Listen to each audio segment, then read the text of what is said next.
Moi cadeau, fais ce que tu veux. Mais on dit premier gaou n'est pas gaou. C'est deuxième gaou qui est nyatao.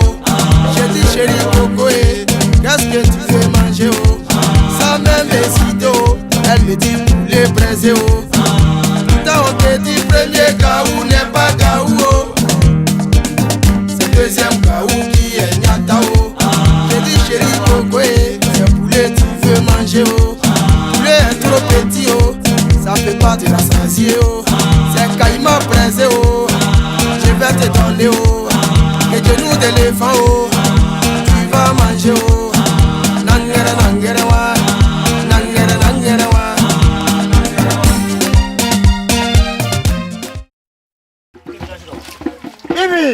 Ibi paretale. Ide dai de. Ibi asira. Asul na ngabusa. Faida nchika no lobo. Mapula ni ngomba ma limbele ba wono.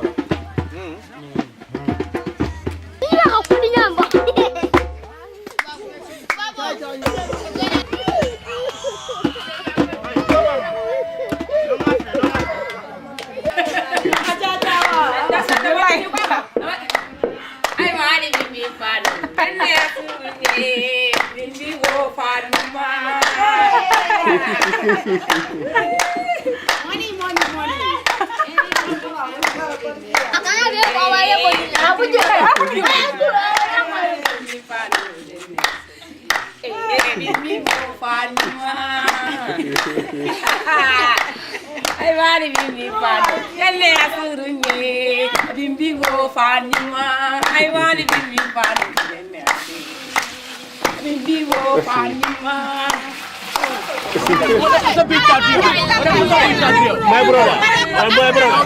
My brother, yang opal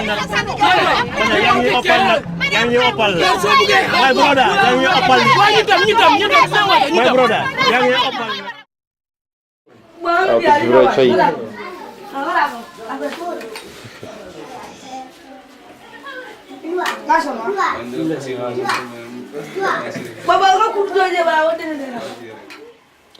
Takhle se tady už třetí den válíme. 2 dny nám bylo hej, to jsme měli peníze, tak jsme tady skotačili. Teďko peníze nemáme, protože nám ukradli 100 euro. Někde v Gambii.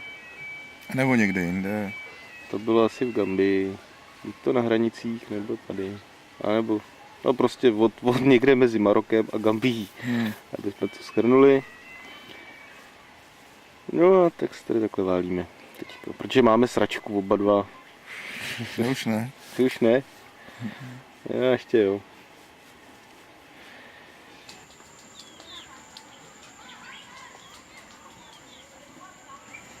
Tak takhle na mě přistála kudlanka nábožná.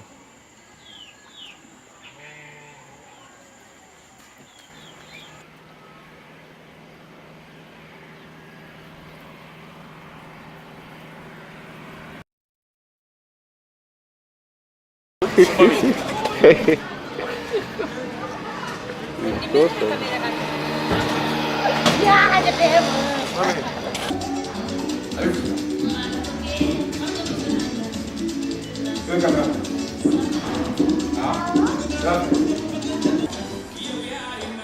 Yes? What? Sénégal ci ay feebar yi nga xam ni dafa jaaxal Sénégalais yi loolu. woote leen kii.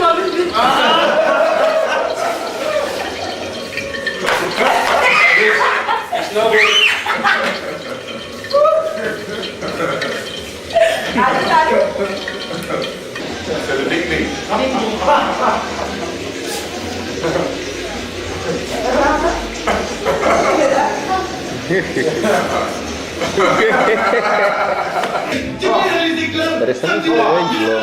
Tu fais le fashion pour le homme aussi.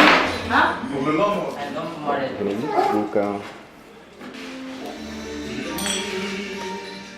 Alors, c'est ça.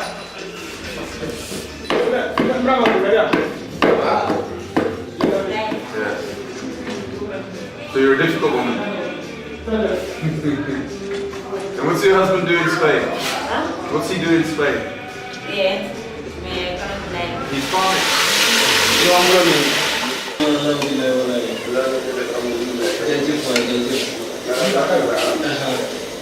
Tak do toho přidli vajíčka, spodní to smaží.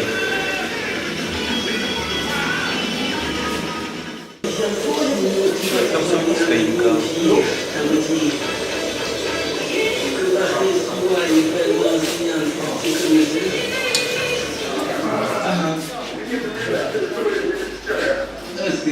Tady všechna pára šla k frejti. Parmi eux les assassins présumés du président Dadaïe et les auteurs présumés des massacres africains.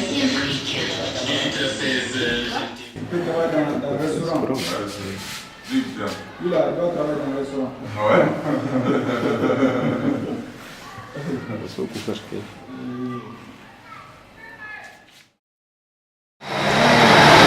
Jsou věci, které člověk nepochopí. Takovýhle manévrování v noci. Ono to přijde, ono se to povede.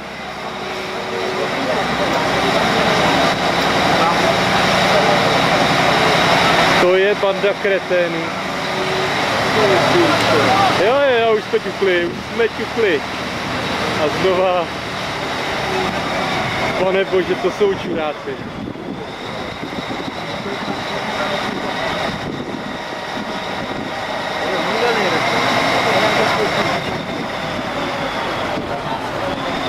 Jak tohle to dopadne, ví jenom pán. Oni se pomáhají.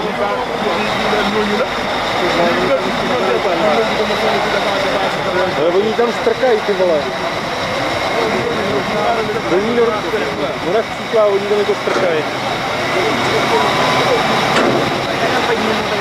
Jo, ono se jim to možná, proto jsme stáli jako čuráci. Možná se jim to povede opravdu tu loď tam přistrkat. Takže tamhle se snaží to přistát. Neuvěřitelné.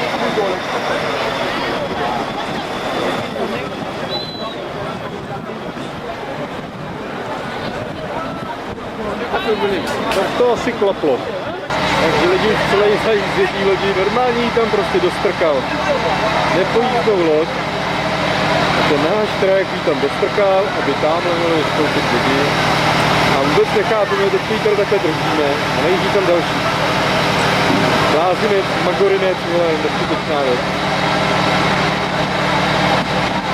Možná, jo, ještě šťouchanec, teď musel otočit, aby mohla odjet. Takže ji postrčíme. Jo, už může jet, tam vlastní motor. Úspěch. Tak tohle je možný jenom v Africe.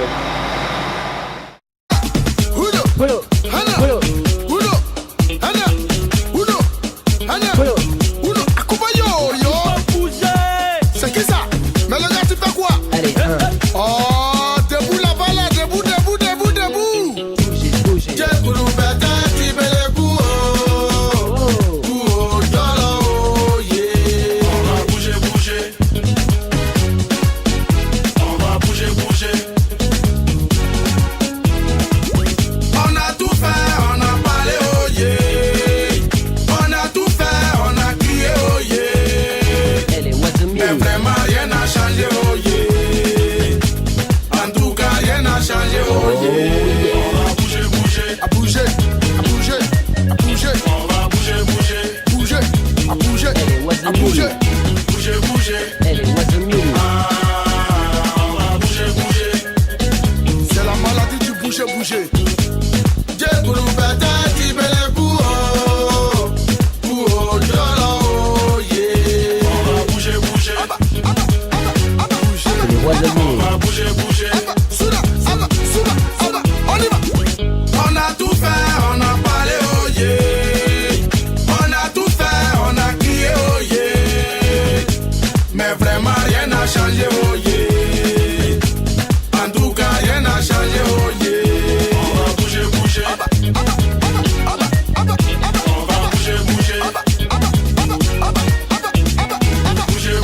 Ça va bouger devant. On dit c'est ça qui est la vérité. Faut pas t'asseoir mon ami, faut danser. Voilà. Faut même pas t'asseoir un peu. Faut danser, à danser, à danser, à danser, à danser, à danser, à couper, couper, à danser. Oh là là, on a trop parlé mais rien n'a changé. Oh. Si on est tous des amis, faut qu'on se dise la vérité.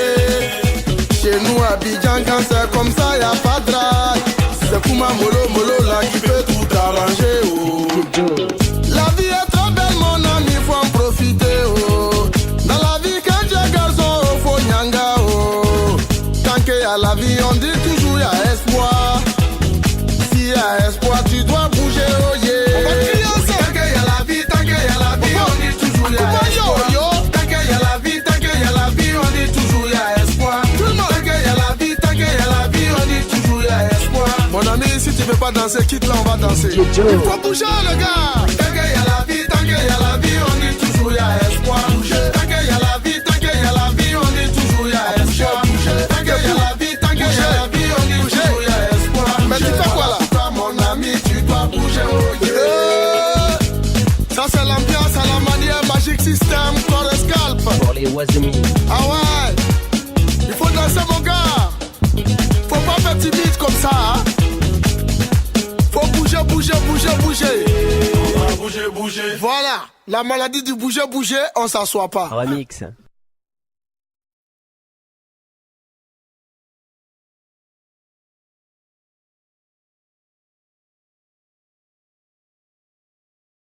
Prowess and the You know sex. how it in Europe works, that people think about Islam, they think the woman is nothing, the woman is like fucked and like closed, locked up into the house and things. And it's completely different. Completely different. The social life on the street, okay. But the women have just so much more power in the Islamic culture. Yeah, because they're the ones who, you know, who know exactly what the honesty is. Yeah, the man comes home and he's relegated to having to sit outside in the cafe. Yeah, because the woman organizes everything in the house. She organizes the children, she organizes the spending, you know. I think, you know, in some ways the Moroccan men, they're probably just given like 20 dirhams by the wife and say, look, you know, you can go and sit in the cafe and talk whatever you want, but you come home and you listen to what I say. Yeah, I think that's exactly how it is, because that's what, when you go to the, you know, when you go to the souk and you watch the comedians, it's all about these very powerful women, you know, making fun of the men. You know, they dress up as the women and they make fun of these very silly men, which is, I think, how the how the Arabic women are. They're very, very powerful. There's one comedian group like this on the Jam Left, no? They're all women, all men dressed up like we saw women. them. Yeah. And they do exactly that. They tell the stories of they are men, but pretending to be women, and they get you. They get you in their way. They put you on sexuality and the and just tell you stories like, "Fuck off! You're not enough for me. You're like busted." Yeah. No, I think you know that's. And this how it shows what is, and I had my girlfriends before. Not my wife, she was not integrated in Morocco, but all my girlfriends before I was coming with to Morocco, they were really into women's society. Every place I stayed, okay, we had food together with the people there, but my girlfriend was, it took her a little bit of time, and she went into the kitchen, she saw the women, she, right away she had a date for the next day, they had a meeting, and there were 5, 6, 7, 8 women, and what I expected when I was young and naive, I come to Morocco, everybody's drumming and making music. No. Men, when do you see men in Morocco drumming and dancing and singing? Women. Weddings. No, women. It's exactly that movement you would like. Women, they have it. They have fun. They have lots of fun. Men talking about money. About politics. Some stupid conversation. But women, they're just having fun. No, I mean that's what a lot of the times it was said. You know how powerful the women are in West Africa. You know that they decide the markets and they decide how everything, you know, in the micro systems work. You know, how it works in the home, how it works in the local community, how it works Like in between. the place where we're living now, in the Duar, where we are living, is you see more men than women outside. Seldom the women, even okay in this Duar, you see them, I but see them, but I had nearly no contact. no, you don't have any contact. They won't have any contact. But one day, I came around the corner and there was at Brian's house. There was all put in with carpets and so on. And the women, they had like a reunion, but outside. So I could watch through the door with the wood.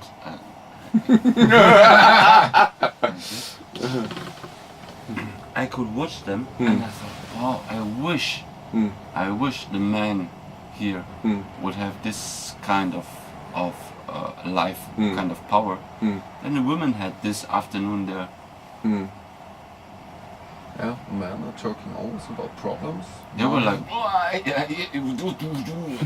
going on.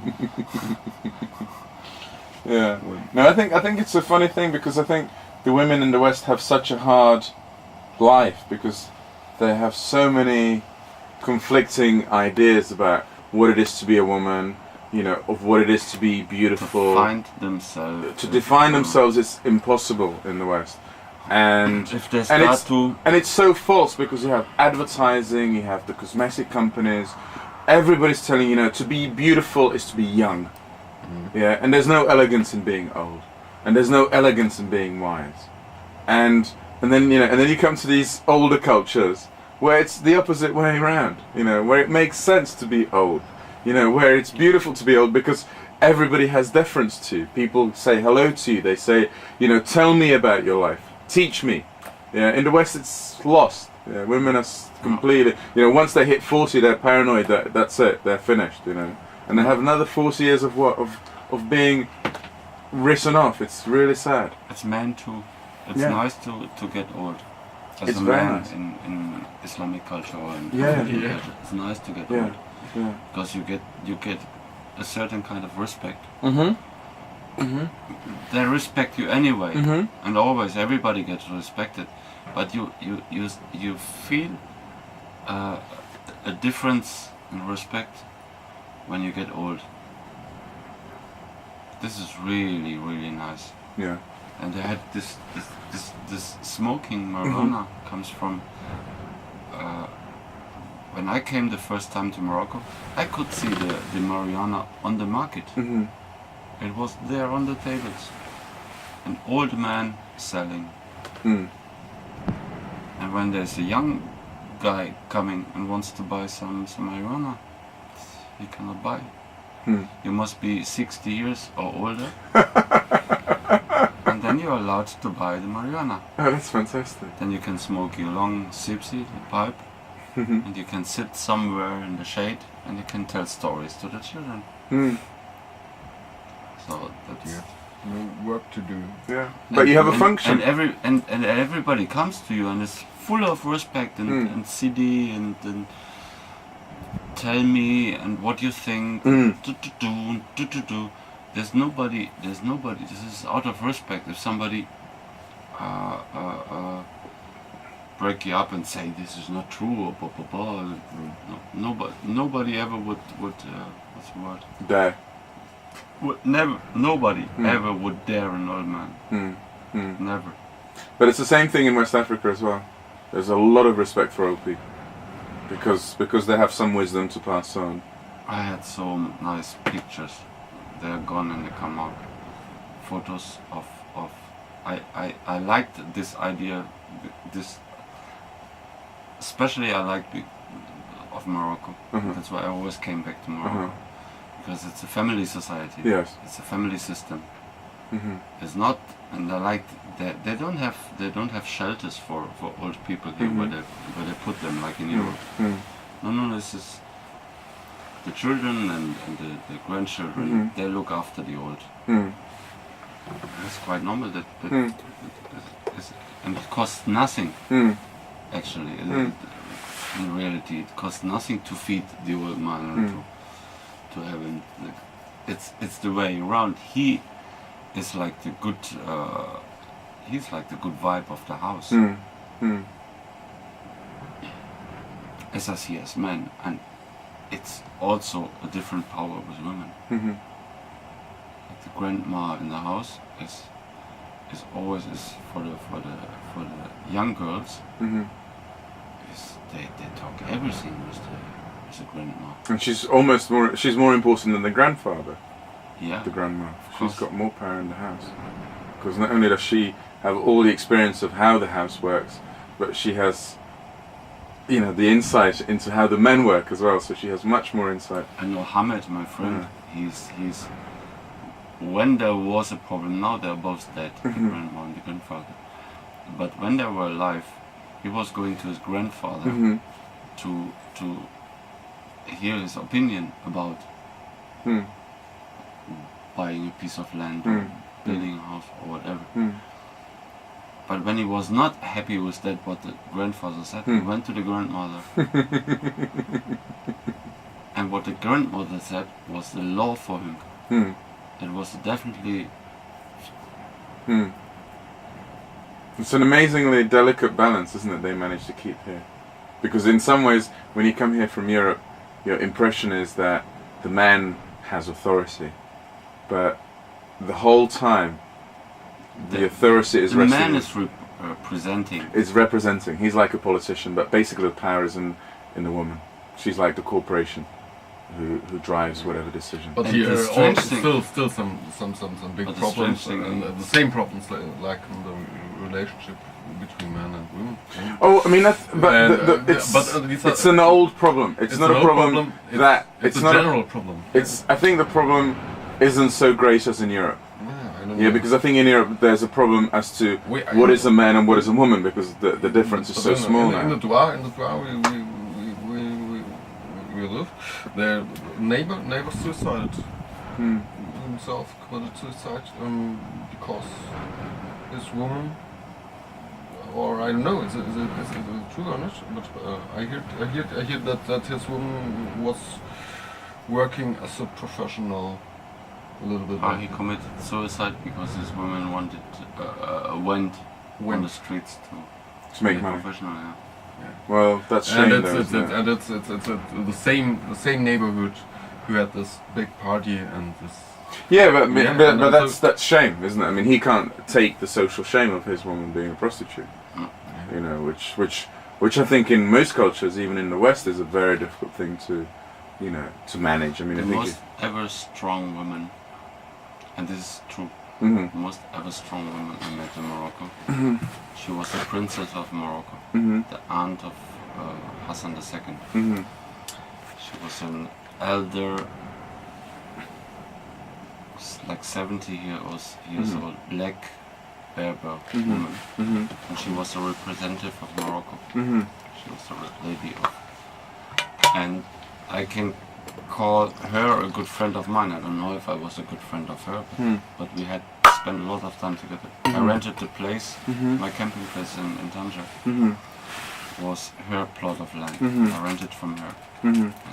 I had lots of advantages. There was no taxes to pay, no water, no electricity, and no police. No police was allowed to come because it was royal family area. And I went fishing with her sometimes in the night. She liked fishing. She liked drinking whiskey.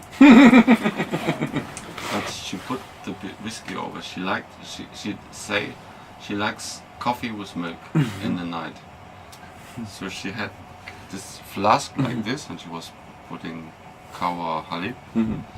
She was putting her whiskey inside. And like this we were fishing in the night.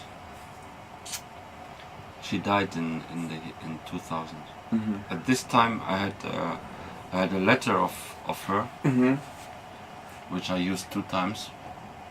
I had to use at the border. I got in and I had problems, stupid problems. They wanted to play like, and then I took the letter with this special equipment of the Princess Lala Fatima Zahra. It was me, my name, and I have free way wherever I want to go.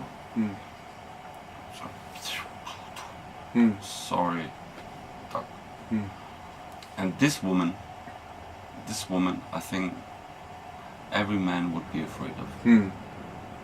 Every man would be afraid of, because there was not 1 second in all the time I knew her 3 years, not 1 second in this moment I thought I can overdrop her, like I will get her. No, never.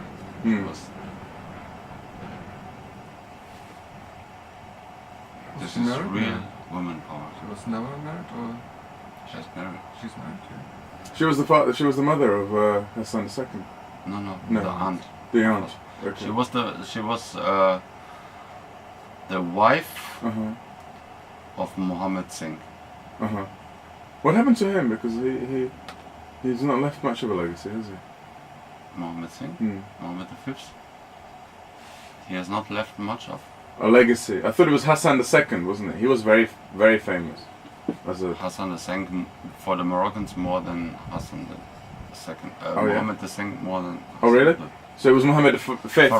For us, it's more Mohammed II. Hassan Hassan II. But Mohammed Singh was the one who brought the liberty, independence. Yes. He was the one who Green March? Green March. That was Hassan II. This was Hassan II. Yeah. This was Hassan II. early Hassan II. Yeah. No, he was doing the Rif Mountains. That cannabis is illegal in the Rif Mountains. He made very different things, and everybody liked him. Everybody. It's not like Mohammed VI.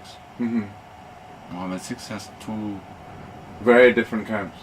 Very different. Love him or hate him. Yeah. And when did he die then, Mohammed V? I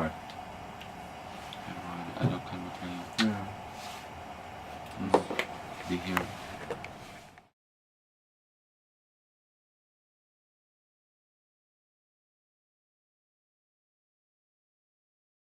Tak blaženě jako. Jak je to teda s tou geologií tady v té zemi? Jak je to s tou geologií? No ta geologie je založena na žule. Žula je základ. Teď třeba zjedeme do Marrakeše, který je proslavený, že veškeré domy jsou postaveny ze žulí. Červené žuly, protože Marrakeš je červená, že? To já nevím. A jako pískovec je vlastně taky nějaká odrůda. Pískovec v podstatě pomletá žula slepina nazpátek. Zase někdo s tím dal práci. Ale a to ti trvalo 4 roky, veď? Protože já myslím, že to jsou velice hluboký takový pojmy, no. To je tak vysoká je nad jo, že? A to hlavně nemůžeš odrbat, jako jo. To nemůžeš odrbat. Tu geologii musíš fakt, já jsem si to opakoval ty ročníky, abych skutečně to do hlouby poznal a mám to na ně rychlo kurz a opakování a matka moudrosti, to jsou dvě takové zásady, které je potřeba se držet. Ale a jak se teda rozpozná žula od nějakého běžného kamene? Běžný kámen v podstatě neexistuje, všechno je žula. Rozdíl je třeba papír, železo, že? To jsou potom už jiné materiály, jako jo. To je fakt jako plast, kov, sklo. Ale to, co je na zemi, to je žula. Ty skály, všechno, jo. Na pláži ten jemný písek, to je v podstatě pomletá žula. Jo. To je to neuvěřitelný, protože já bych na tohle nikdy nepřišel, kdybych tu školu neměl. To musíš studovat, jo, protože to normální lidi neví toto. A ty máš jako PhD na to, ne? Nebo, já mám i PH, jenom jako jo, dobrý a... Zásaditý jako je to prostě, musím být zásaditý, no, jako v tomhle, jo. Prostě ty znalosti musím předávat dál, no. Já myslím, že by se tady mohl udělat jako nějakou univerzitu, ne? Protože tady by z toho byli docela nadšený, že všechno, co tady má, je žula, veď? Tak to je taky můj sen zakládat po světě takové žulové univerzity, kde by se vlastně studovala ta žulologie, jako jo. Ale jako bylo by to velice konkurenční, že? Jako bylo by tam obrovská nutnost mít ty vědomosti, který by ti asi omezilo to ten počet těch lidí, kteří se tam můžou přihlásit. Možná 1 nebo 2 lidi v každé škola by byl ten Harvard, jo. Ta Cambridge, nebo jak, když to Anglii znáš to, no. No a pak by byla šula jako univerzity, jo. Takže a to by asi muselo být někde jako hodně jako dobře lokalizované, že jako třeba tady v Maroku, že jo, protože tady je vlastně... Tak kousek za Marrakeší, jako jo, tam v těch žulových horách, jo. Úplně to vidím, ta vstup do té univerzity, takové žulové sloupy, jo. A myslíš si, jako, jak by se ten kurz jmenoval? Bylo by to jako kurz čeho, jako poznávání geologie, nebo jako jako zásadní pojmy geologický, nebo stavitelská geologie. Žulověda, jo. Žulověda. Filozofie o žule, jo, protože to není jen o těch kamenech, to je životní cesta, jo. To je tak